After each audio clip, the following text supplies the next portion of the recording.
Assalamualaikum everyone. So this is the fourth chapter of Nausea, which starts on the Thursday morning in the library. And a little while ago, Antoine Roquentin was going down the hotel stairs. He hears Lucy, who for the 100th time was complaining to the landlady while polishing the steps.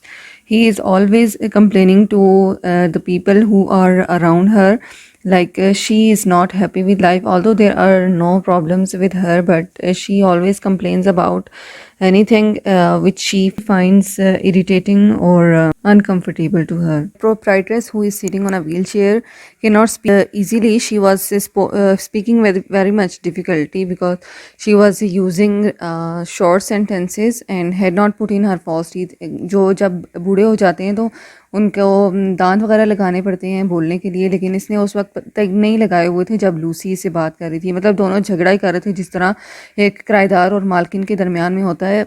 और Lucy क्या कहती है, Lucy अपना बिल्कुल भी ख्याल नहीं रखती, गंदी सी बनी हुई होती है और जल्दी जल्दी से सेंटेंसेस बोल रही होती है, बिल्कुल पॉज नहीं ले रही होती, जल्दी जल्दी से बोल रही होती है। क्या कहती है कि मैं ये चाहूँगी कि अगर मेरा हस्बैंड भी अगर किसी दूसरी औरत के साथ जाए तो मुझे खुशी होगी, मैं बुरा बिल्कुल भी नहीं मानूंगी, मुझे 100 दफ़ा खुशी होगी, क्योंकि ख़ुद भी तो वैसे ही कर रही होती है। कहती है it would not make the slightest difference to me, मुझे तो इससे कोई फ़र्क नहीं पड़ेगा जब तक उसे कोई नुकसान नहीं पहुंचता। और ख़ुद क्या कर रही होती है, she is giving her savings to a young man, और अपना वक्त भी उसी के साथ ही गुजार रही होती है। And now here we can see that Lucy is chattering to her husband, and her husband is at home, and now she is complaining all the problems to her husband. He does not even beat her and is not even faithful to her, but he drinks. He comes home drunk every morning, and Lucy does not like this behavior.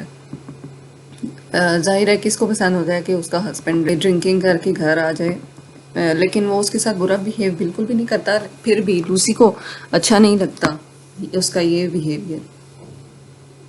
और Lucy को ऐसे लग रहा होता है कि जैसे वो बीमार हो रहा है, टीबी का मरीज़ बन रहा है, बिल्कुल उसकी स्किन येलो टाइप हो गई है, जिस तरह बीमारी में हो जाता है इंसान। और लूसी को ऐसे लगता है कि ये ड्रिंकिंग की वजह से ही उसकी ये वाली हालत हुई है, वरना तो उसको ऐसा बिल्कुल भी नहीं होना था। और लूसी क्या करती है, लूसी इधर उधर के लोगों के पास जाती है, जो भी इसको रास्ते में मिलता है अपनी सिचुएशन बताती रहती है लोगों को, और उनसे थोड़ी सिंपथी देती रहती है, क्योंकि इसको फ़ायदा भी होता है, उसको एडवाइस भी देते रहते हैं कि ये करो और ये नहीं करना। और इसको लूसी को अच्छा लगता है किसी की भी कंपनी के साथ रहना, और लोग इसको एडवाइसेस देते हैं।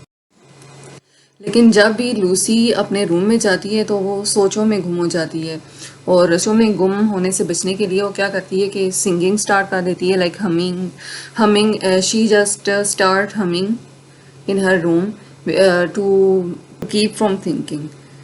As we all know that thinking takes anyone to depression. That's why she tries to stop herself from thinking. So whenever she stops singing, she continues thinking again about any of the problem that comes in her way.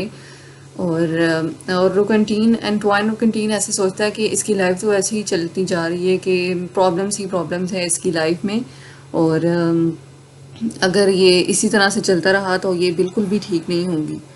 और मुझे लगता है कि इसके लिए impossible यही है कि सुकून की ज़िंदगी गुजारना, सुकून की ज़िंदगी ये गुजार ही नहीं सकेगी Lucy. That was the crux of this chapter. I hope you understood it very well. I will come up with the next chapter very soon, inshallah.